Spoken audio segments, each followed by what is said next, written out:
I know you all have seen it. I just got through checking out this piece from the LA Times. I think it was in the op-ed section.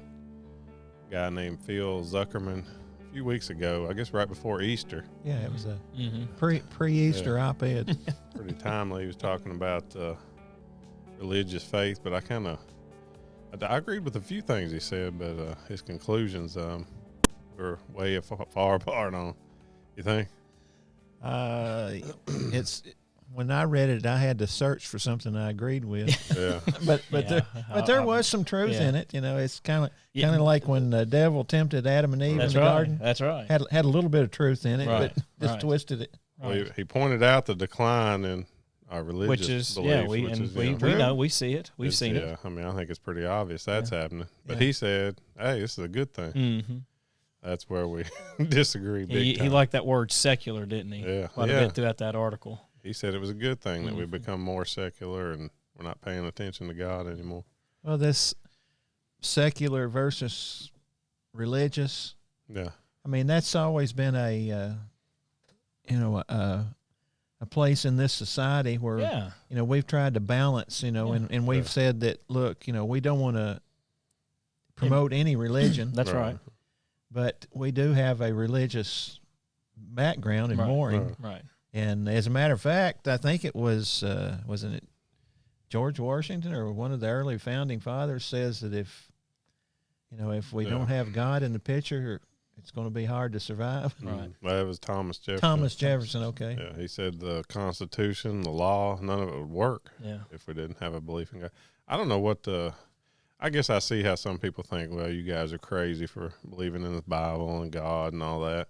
I guess I can see that, but why are they so threatened by it? I don't know why they have to attack it. Right. I mean, what's the threat from Christianity? I don't see it.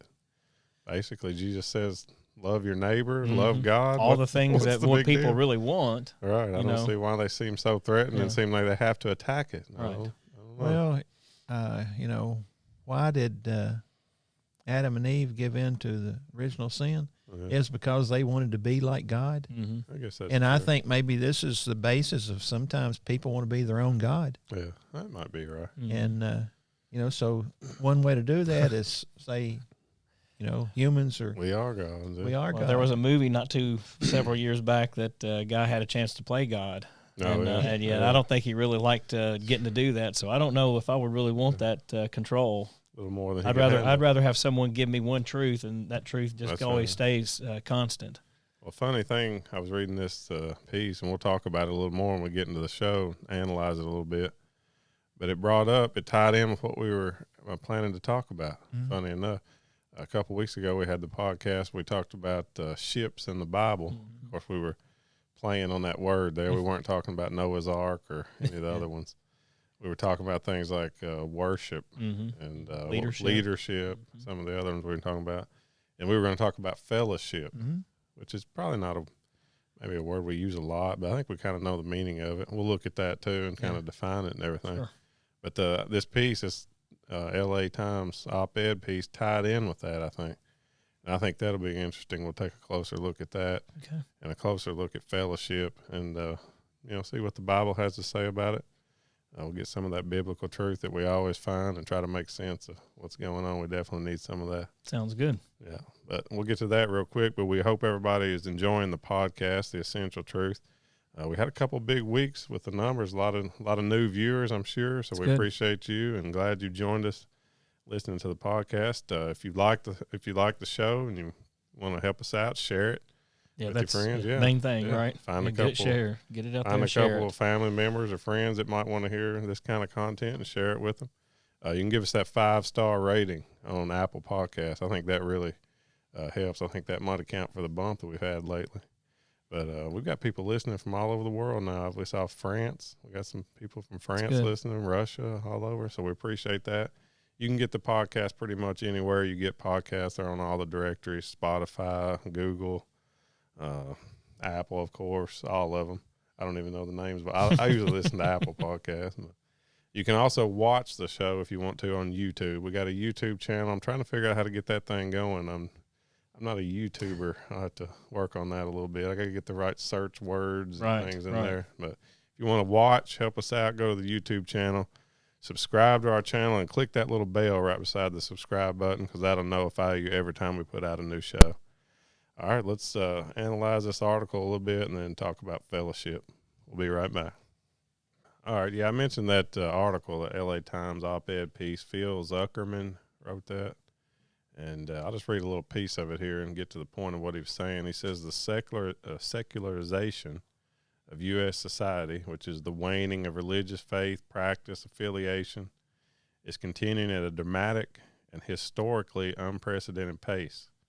That part I'm with him on. I've looked at some numbers, and I think he's fact-checked that. That's good. I think, as a matter of fact, in a recent poll, for the first time, I think there's more people. Majority of the people that say they have no religious affiliation than of any kind. Yeah. That's shocking. Now, here's where we part ways. He says, while many may consider such a development a cause for concern, I'd be in that camp. Yeah. He said, such a worry is not warranted. This increasing godlessness in America is actually a good thing and to be welcomed and embraced. Interesting. It's just so far off base. Interesting conclusion there. I see so many things. I mean, you take a look through history, you don't have to read very far. You see what happens when a society becomes godless. Sure. I think you look at the Soviet Union. Oh, yeah. Yeah, I mean, he uses this words, welcomed and embraced. Yeah. I mean, did he ever study about Pol Pot after Vietnam? Right. Yeah. Right. Did he ever see what Mao? How about that? done? Has he ever looked at Russia and China in a society that says you worship the state? I know.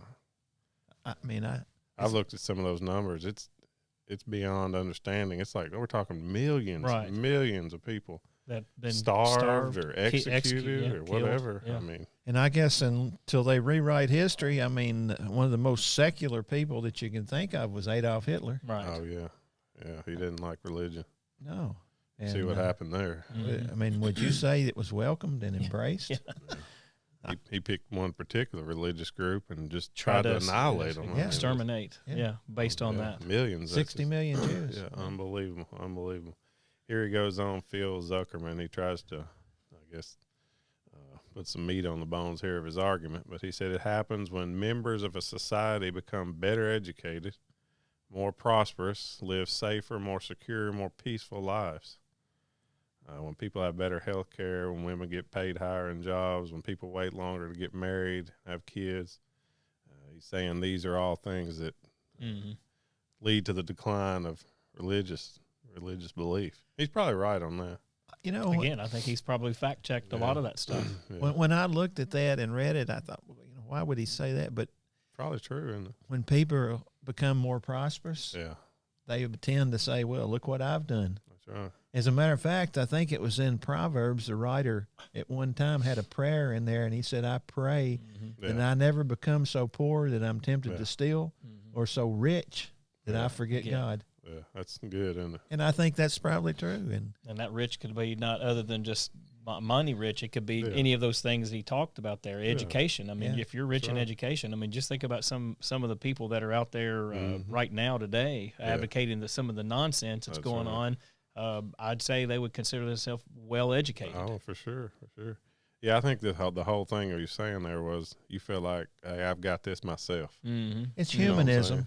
Humanism. I've done it. That's right. Yeah. Sure. Yeah, either I've done it or our society's going to do it. Or, but I left one out that he mentioned. I did on purpose because it ties in. Here's another thing he said that leads to the decrease in spirituality. He said when societies experienced increases in social isolation. That one jumped off the page to me. 2020. That's 2020 in a nutshell. You could just say isolation 2020. Yeah. I mean, we even use words like stay in your bubble and social distancing. Don't go out unless you have to. Yeah. I mean, I've seen some people that I feel like, are emotionally damaged from, being the mental health issues from this are going to be, that's right. going to be long term, I'm afraid. Well, it's the first time in my lifetime, I've always been associated with people that espouse to the theory that you need fellowship, personal fellowship, especially in Christianity. Mm-hmm. I think Christ himself asked us to come together Sure. and have fellowship. Yeah, and there was a reason for that. Yeah, Wasn't it? and in 2020, we said, you can't do that. Oh, in fact, we said the church wasn't essential. That's right. Yeah. Yeah. Well, that's Went so far as said that. We said fellowship That's right. wasn't as important as And I know we look for ways to just give an alternative to allow people to be inclusive, but it's still not the same. It's not the same. Yeah, we did the social Streaming. media. We used to, live streaming and things like that, which is good. I mean, we probably keep some of that up in the church. I bet. I don't know. It's just not the same, is it? I think to give some credit where it's due, I think as a society we actually thought that we had enough technology that we could say, well, look, we've got FaceTime, we've got all these ways where we can technologically touch each other. Yeah. And I think it was a good intended thought. Yeah. I mean, just like social media, what the idea was there. Well, look what that could do for society. Right. Yeah. But what has it done in reality? It's drawn us further apart. Right. I see people sitting at the table eating together. Yeah. And instead of talking at the table, they're texting each other or just on their device. Period. Yeah. I agree. Yeah, no doubt about that. Well, you can. I was thinking the other day. I don't even know the last time I've been to a concert. I mean, you can listen to music all you want on your phone or your computer or whatever, but there's something about a feeling when you get together for a big concert. Right. Sure, it's just so different, and that's the way it is. I think in the church too. Yeah, you get together. There's that feeling. I mean, you can, and even when I was thinking in a business aspect. I mean, you can email, text, all that. You can even do the Zoom. But when you're sitting across from somebody face to face, I mean, big business. Well, as an educator, I mean, I see it. I've seen it firsthand now that we're back in school, and it's made those first few days. I mean, the kids were just so eager to want to be there. And that's right. Well, no doubt. I think Zuckerman, is that his name? Yeah. What he hit it. Those are true. I mean, social isolation causes people to become more secular and less godly. That's right. I mean, it's true. Let's jump right to the Bible. You brought up the word already, fellowship, but let's look Acts 2:42. That's where it gets its beginnings right here. It said all the believers. We're talking about Christians here, people who believed in Jesus Christ. There at the first, and I mean, and if you look at the context, this was the prime time of the church. The church had just begun. Right. If you go back to Acts, the 2nd chapter, it just had its beginning. Right. People were excited. It was growing at an astounding rate. That's right. And then it comes in and says, what were they doing to do this? Here it says all the believers devoted themselves to the apostles' teaching and to fellowship, and to sharing in meals, including the Lord's Supper and to prayer. Yeah. So they put a big emphasis here on fellowship, getting together, being together. Yeah. And I think that implies more than just getting together. I mean, that means they were in a community. They were close to each other, don't you think? They knew what was going on with each other. Well, over Matthew 18:20, we know that verse being famous. That's where two or more gathered. I mean, they knew the importance of just being together by worshiping God at that point. That He was right there in their midst. Yeah, that one says God's with you. I mean, just think about the power of that. I mean, we have a special fellowship with God. Mm-hmm. Yeah. What was that verse? Matthew 18:20. Matthew 18:20. Check it out. I mean, he says, when two or more of us together in His name, we have fellowship with Him. Mm-hmm. He's there. Yeah, that's a big deal. Huh? It is. Yeah. But you look at that word fellowship, the prefix there, fella. I guess that means being a partner or sharing something in common with others. I mean, that's.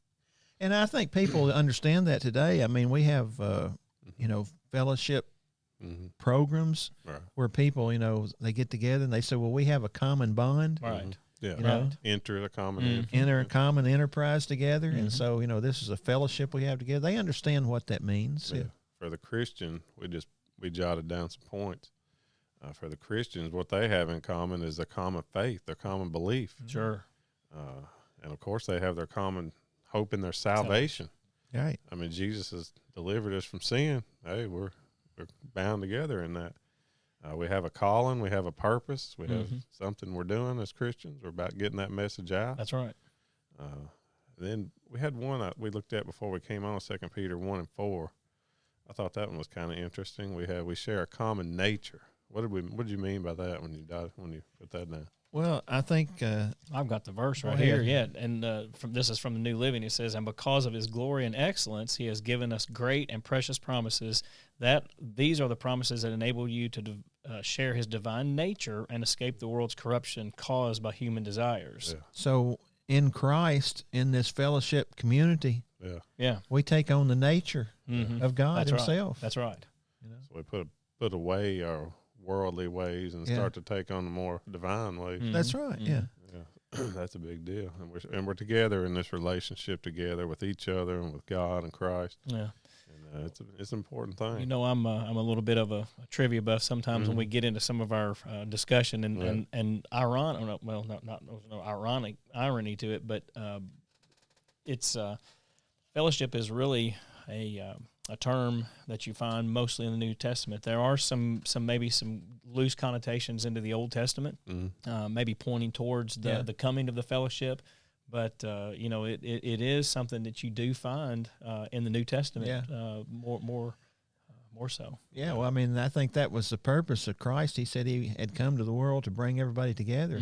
As a matter of fact, His prayer was that we could all be one in Him. That's right. He sure did. And if being one means in fellowship with each other. Well, the Christians, starting right there at Acts in the very beginning, they always put a big emphasis on fellowship, being together, and they really had an emphasis on the first day of the week. And I think that was in accordance with the apostles' teaching, like that Acts doubt. 2 verse we read right there. Yeah. And they get together to worship on the first day of the week. That was a big, important aspect of their fellowship. Well, if you look all through the book of Acts, it's just full of narratives about the early church. And if you look at all those, you can see in there where, they made a big emphasis about the first day of the week. Right. You know, they were going to come together. And as a matter of fact, Paul had to write to the Christians in Corinth because they were abusing that first day of the week assembly, and they were making it a common meal instead of a special day. That's right. You know, and so he said, when you come together, it's not if you do, but when you do. When you do, you know. And they were known for that too. We looked at some of those historical writings. I mean, they were like Josephus. When people in the community were talking about the church, they were like, "Yeah, it's those guys that get together and worship on the Lord's Day. Yeah, first day of the week. And they partake in Lord's Supper was one of the things that he mentioned. They were known for that. I guess, getting back to COVID, I hate to get back on this again, but I thought I just saw some good news last week. The Supreme Court said that you do actually, I mean, I think we all knew this, but they said you do have the right to get together and worship. Yeah. And nobody can infringe on that. They told California that because they said you couldn't worship. Right. And I thought, boy, this is good news. And I got to reading closer. And, that was a 5-4 decision. Yeah. A 5-4 decision. It's pretty sad, isn't it? Why wasn't it 9-0? I mean, it's right there in the Constitution that says you can't infringe on our right to worship. I think our friend Zuckerman sort of gave us some details about that. And what was he for the L.A. Times? Yeah. So right. There you go. Unbelievable to me. But it is important for us to get together and worship. When we go back to that biblical narrative, we see the things that were going on in the church. For one thing, it was a big, important time for them to teach. Don't you think? They used that worship. A big part of it was when you had everybody gathered, you teach about Christ and salvation. And I think in that assembly of the fellowship, of the church together, that corporate worship together, I mean, it not only, the worship was directed toward God, but there was a sidebar there that they stirred each other up. Oh, yeah. I mean, they excited each other. They built each other up. As a matter of fact, I think you were reading Hebrews. I did. Hebrews 10:25. I wanted to share that. Read that, yeah. It says, "Let us hold tightly without wavering to the hope we affirm, for God can be trusted to keep his promise. Let us think of ways to motivate one another to acts of love and good works. And let us not neglect our meeting together, as some people do, but encourage one another, especially now that the day of his return is drawing near." So, and there was another passage over in Romans 14:19, if you want to look that one up. But, it's basically, one, he talks about harmony, but he also talks about encouraging. Yeah. We were there to encourage as the church. So it's not like, I mean, we see that passage, Hebrews 10:25 a lot, but, I mean, we overlook that, it says don't forsake, but it tells us why. Yeah. because we need to be stirred up. And you used the New Living. I did. And what did the words they used was they didn't say encourage. They said encourage one another. Yeah.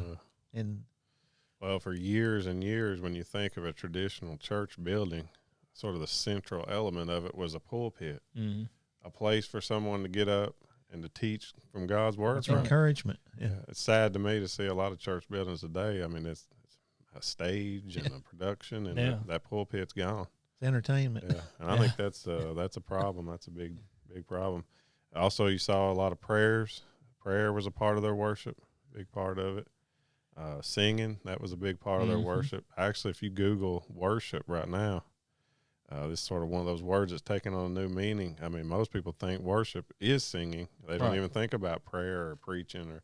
That's right. It's sort of just become It's those two owned, words mean the same thing. But I mean, singing is a big important part of our worship. I think, no doubt. And we do understand that when we sing, we're praising God. It's to God. It's not to entertain us. Right. But it also encourages us. It should. I mean, it builds us up. And again, now a song leader, I mean, that's one of the things I try to think about what's the lesson that's coming up on Sunday, and I try to go along with it, but also do it just for that build-up, that encouragement for those that are in attendance. Well, when I've always that Hebrews 10:25, it says, stir up and encourage each other, and I always focus in on the Lord's Supper because I think that's what the early church did. And I don't know, I've always wanted to do this experiment, Steve. I want to get one of these decibel meters and record the decibels of the songs we sing, and then after we take the Lord's Supper, record the next song. I don't know if it's my imagination or not, but it seems to me that song right after the Lord's Supper becomes louder because people have been stirred up. I think so. There may be some truth to that. Yeah. Well, I've heard a lot of good sermons through the years. I couldn't quote you many things from those, but I remember those songs. Yeah. They stay in your songs like that. It stays in your mind. It stays with you. I mean, I might remember the principle, topic, and the subject. Right. But those songs really stick with you. You mentioned the Lord's Supper. We did a podcast on the Lord's Supper several weeks ago. If you missed that one, go back and check it out. Because I do think the Lord's Supper is the centerpiece of our worship. I think so too. Yeah. I think even the early church recognized that. It was sort of the purpose. Yeah. For coming together to take those emblems of bread, cup, to remember Christ's body and blood, and remember what he did for us. Because we forget about that, and then, hey, what are we doing worshiping in the first place? I mean, it's all gone. But let's keep on this fellowship, because the worship was a big part of Christian fellowship in the first century. But that wasn't all of it. I mean, they were together all the time. They said they had all things in common. I mean, it was like a social safety net. They were looking out for each other. If there was a member who needed something, they would pitch in together to help out. They sold their possessions, I believe, if you go on down and read further into that passage. And I think one thing that you see in the word fellowship, especially in Christians fellowshipping together, it's a participation. Yeah. I mean, it's an active word. I think sometimes people have used fellowship like a noun, and they said, well, I'm in fellowship because my name's on the roll book, right? Or I attend. Yeah. Well, you were talking about those statistics. For the first time, the majority of people don't consider themselves affiliated with any certain type of religious group. I have a feeling if you looked at that closely, that's been happening for a long time. And people said, well, yeah, I'm a Christian, or I'm associated with this particular church or group, but they don't meet with them. That's right. They don't meet. Yeah. They don't worship with them. When there's some kind of program or work going on, like what I was talking about, like in the first century, they were helping some widows there who needed some help. That was a church program. Today, when the church has some kind of program like that, you don't go help. You don't get involved. Right. If that's the case, are you really in fellowship? Yeah. I mean, I don't know. Well, there's some passages in the scriptures that talk about withdrawing fellowship from brethren who are sinful. Right. And I know we've taught about that, and I think it's legitimate, Right. And I think the purpose of that was to try to bring them back. But what I've seen in my lifetime don't have to worry about that, do you? Most people they take themselves out of fellowship. Right. I mean, they just I say, think for a lot of the reasons what Cole just mentioned. Yeah. I think that's the phenomena you see now, Right. that people say, well, I'm not in fellowship. I don't want to be. Yeah, that's right. Well, we moved past our worship segment where we're talking about worship, but it sort of ties back in with our go-to verse when we're thinking about worship is Jesus said, if you want to worship, the proper way is in spirit and in truth. So, I mean, there's two elements to it. So I guess you could check in. You could say, yeah, I'm here. Right.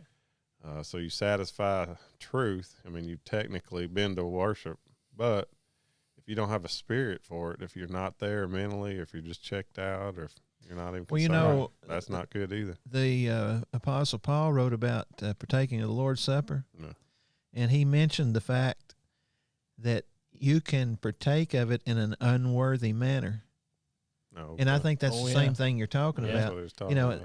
Haphazardly. Yeah, I mean, and so, what he's saying is, if you do that, you're just crucifying Christ all over again. Yeah. So, just being there, just doing the right things at the right time, if it's not in the right spirit. Yeah, that's right. I don't know. Not worth much, is it? That's right, yeah. Well, I think it's absolutely crucial. Our name for this show was born out of we call it the essential truth. Right. That's because we felt like at one time they were saying, this Christian stuff not essential. Yeah. And that sort of, it was an awakening for me a little bit. I was like, wait a minute, this is essential. Right. So that's kind of where our name came from. So I think it is really, really important, and we can see in this time of COVID that it's, important to really be together as a church, because who you're around influences you, right? Amen, I mean, if you're around good Christian people, then you start to take on that nature like we were talking about of God. Mm-hmm. But the opposite's also true. Sure it is. Yeah. What if you have the wrong kind of fellowship? Yeah, we talked about it's important to fellowship, but you got to be careful who you're fellowshipping with. Yeah, that's right. Yeah. Well, we got some verses on that. Let's look at them. We'll take a quick break, and we'll get back to that. All right, we're back. We're looking at fellowship. We've looked at the positive aspects of fellowshipping together with like-minded people, Christians, right, fellow believers who believe in Christ and that salvation that we have through him. But there's we're making the point that is a way to overcome secularization. Yes, exactly. Yes. Yeah. But there's also the dark side, I guess you would say, to fellowship. Check out Ephesians 5, verse 11. It says, "Have no fellowship with the unfruitful works of darkness, but rather expose them." Mm-hmm. So he's saying here, don't have anything to do with darkness, right? Yeah, and sin and the like. Darkness is a metaphor for evil and sin and what's against God's will. Yeah. Well, we talked about before how to understand the Bible. I suppose if I opened up and just saw that verse, I might say, hey, I need to get in my bubble and stay by myself, or stay with just a couple people that think just like me. Is that what that's what he's talking about? I mean, if we live in a world where it's obvious that there's more people that are in darkness than are in light, and so are we going to withdraw from the world when the scripture said we're supposed to be? We are in the world, but not of the world. Of it, yeah.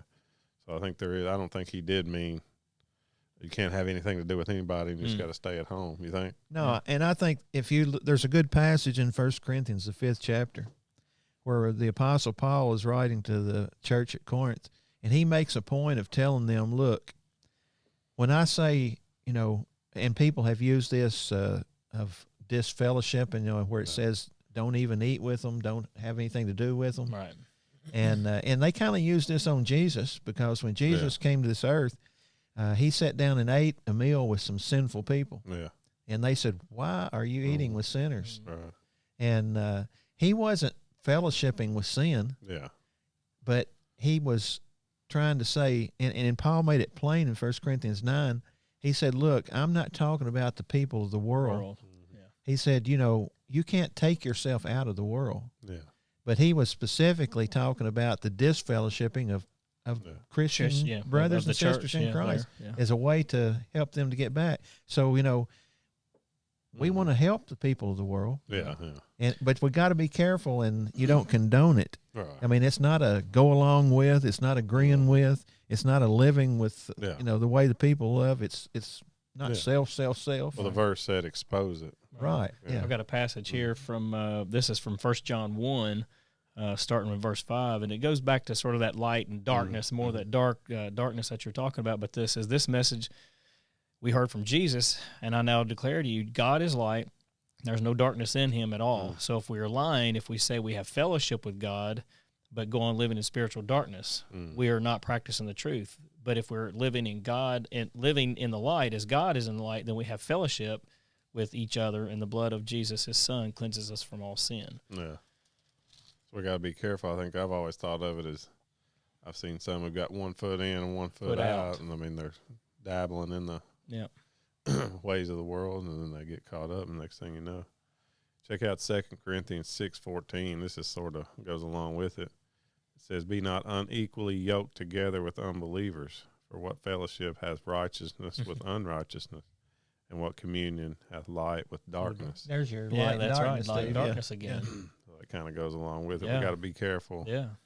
Yoking up, that's not something we use, but we don't want to be bound together Right. with the Yeah. world. We'll get pulled down in their way. That's- And Exactly I right. think that's been, and I've seen that here lately with people who have a criticism of Christianity, and they say, well, you're judgmental. Especially right now. Yeah, right. I mean, and said, you can't say that. And it's,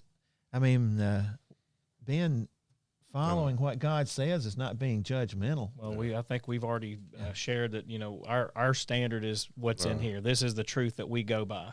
And if it's contrary to that, I don't want to be yoked with them anyway. That's right. That's right. I think that kind of answers my question, and I asked at the beginning, why do they dislike us so bad for being Christians? Well, if we're exposing parts of them they don't want to be exposed, if None we're of us calling like right and wrong, you're going to step on somebody's toes. They're not going to like that, and they don't want to hear it. Don't you think? Yeah. So I don't know. Here's another 1 Corinthians 15:33. Do not be deceived. Evil company corrupts good habits. I think if you're a good person, you can have influence over people and influence them to the good. But there's no doubt the bad influence is a powerful one. Yeah. What's that saying? One rotten apple Spoils the whole bunch. Yeah. It's a powerful influence. And it doesn't go the other way. You can't take a rotten apple of barrels, a barrel of apples, and put a good one in it. No, and expect it to change. And doesn't change it, does it? Yeah, that's right. No. So you kind of become like what you're Yeah, hanging around with. that's exactly right. Well, 1 John 2:15 says, "Do not love the world or anything in the world. If anyone loves the world, the love of the Father is not in him." Yeah. And he's not saying that we hate the world. Right. No. But he's talking about the light and the That's darkness. right. He's talking about the sinful aspects of the world. That's right. It just doesn't jive together anymore, Right. does it? Yeah, that's what it is. Well, I think we'll wrap it up there, but I think fellowship is just vitally important. Fellowship with believers and like-minded people. Yeah. I think that's so important. And you don't know what you got till it's gone. That's what right. 2020 kind of showed me. That's right. You don't know what you got. We really need it. We need God, and we need each other. We've been back now, a couple weeks back into sort of what we call our normal worship service, Bible study, and then and one worship. Oh, it's been great. But and again, from a vantage point of song leader, I mean, Chris, I will have to say the singing has been extra loud, and I've loved every minute of it since we've got one service with everybody joined together, uniting their voices. But it's an individual responsibility to develop fellowship, and we need to make sure, that we don't get drawn into these things that draw us away from fellowship. That's right. And it's been a challenging year. Yeah. I mean, I understand, people get apprehension, scared, anxiety, apprehensive, all that. Yeah. But you can't, we can't withdraw ourselves from. That's right. Well, COVID hopefully is on its way out. We did what we had to do. I like the virtual stuff. It's good. But, hey, virtual church, that's not going to cut it for me. Yeah. I like the real thing, and I like the real fellowship. If we just go back simply to what Acts 2:42, what we started this discussion with tonight, said, follow the apostles' we want to follow their doctrine. We're going to follow what they said and fellowship with each other. And that's being right here with us in a situation like this. That's even. right. That's right. That's good. All right, another good episode. We appreciate y'all listening again. Like we said, if you want to help us out, just share this content. Subscribe anywhere you watch the podcast, and if you get a chance, leave us that 5-star rating on Apple Podcasts. But we'll be back soon with another episode. Until then, God bless you.